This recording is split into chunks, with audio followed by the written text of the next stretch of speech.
बिमला जी अभी अभी अपने पति नकुल जी के लिए कॉफ़ी बनाकर किचन से निकल ही रही थी कि सामने से ललिता को आते देखकर उनका पारा चढ़ गया। बिमला जी, अब सारा काम हमें ही करना है, तो तुम्हारा क्या काम है? यहाँ तुम्हें पता नहीं है कि हमें सुबह उठते ही कॉफ़ी पीने की आदत है।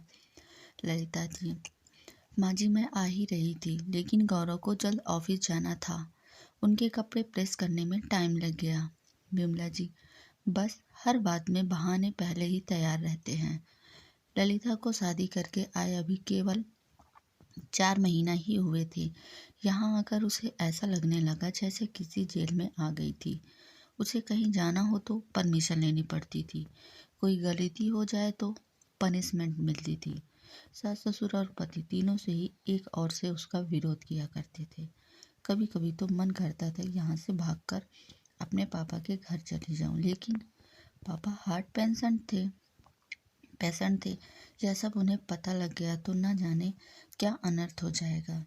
यही सोचकर सब अपने पापा से कुछ पैसे उधार ला सकती हो क्या? ललिता का जवाब दे चुका था। रोज रोज के तानों से दुखी होकर उसने जवाब दिया, गौरव, मेरे पिता के भरोसे मत रहना। उन्होंने मेरी शादी करके अपना फर्ज पूरा कर दिया है।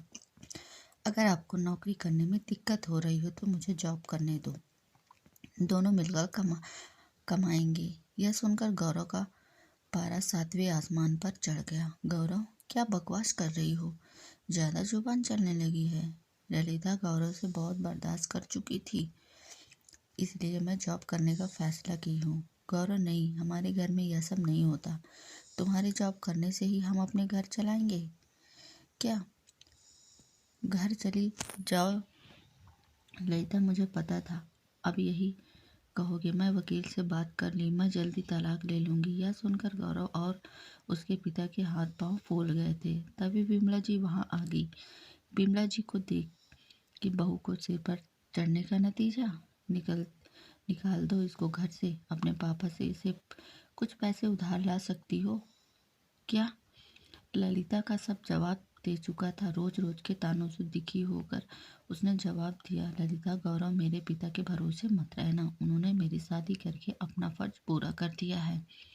अगर आपको नौकरी करने में दिक्कत हो रही हो तो मुझे जॉब करने दो, मिलकर हम कमाएंगे। यह सुनकर गौरव का गुस्सा 7वें आसमान पर चढ़ गया। क्या बकवास कर रही हो? ज्यादा जुबान चलने लगी है। गौरव, मैं तुमसे बहुत बर्दाश्त कर चुकी हूँ, इसलिए मैं जॉब करने का फैसला किया। नहीं, हमारे घर में यह सब नहीं होता। तुम्हारी जॉब करने से ही हम अपने घर चलाएंगे क्या? घर चली जाओ ललिता।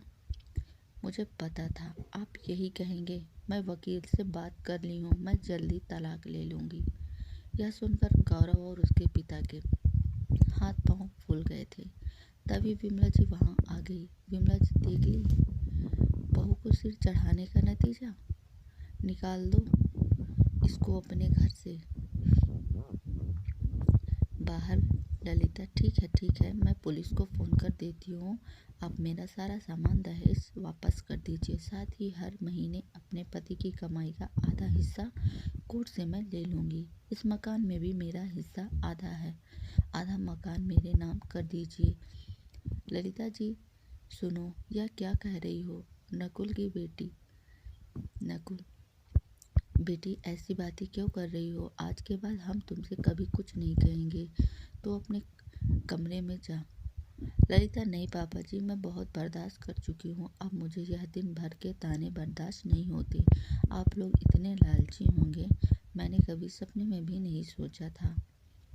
बिमला जी, इसके बाप को फ़ोन करके बुलाएं। इसके मुंह लगने से अच्छा है उनसे डायरेक्ट बात करते हैं। ललिता, माँ जी, मेरे पिता हार्ट पेशेंट हैं।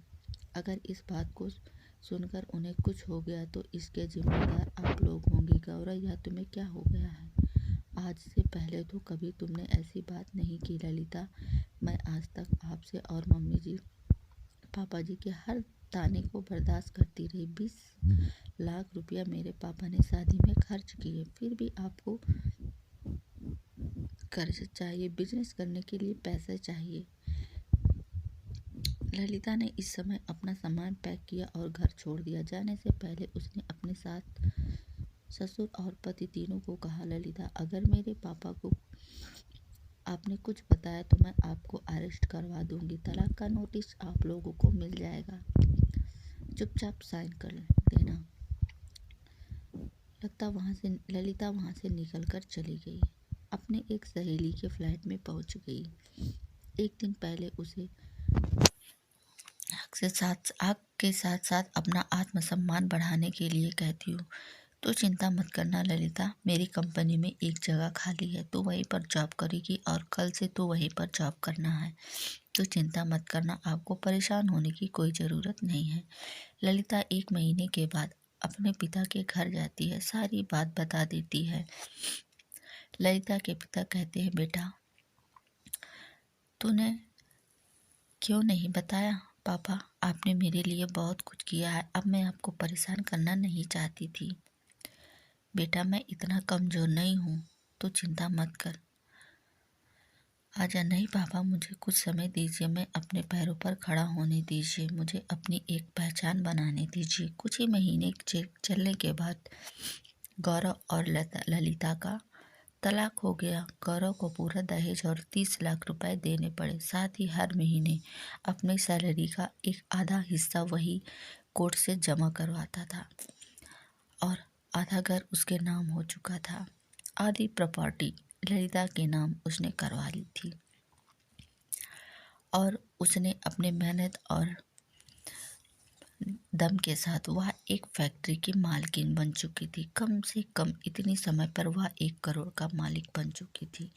उसने ठीक किया। ऐसे कंजूस और लालची की से तलाक लेकर क्या उसने सही किया? उसे गौरव के साथ उसका रहना ठीक नहीं था, क्योंकि वह उसे हर दिन ताने देते थे। तो उसने अलग का फैसला कर दिया। क्या उसने सही किया? अगर उसने सही किया हो तो या गलत किया हो तो अपनी राय जरूर दे दें। तो ये कहानी आपको कैसी लगी? इसका आप भी कमेंट बॉक्स में जवाब दे देना और लाइक शेयर सब्सक्राइब भी जरूर कर देना। कमेंट्स बॉक्स में धन्यवाद। Thanks for watching videos.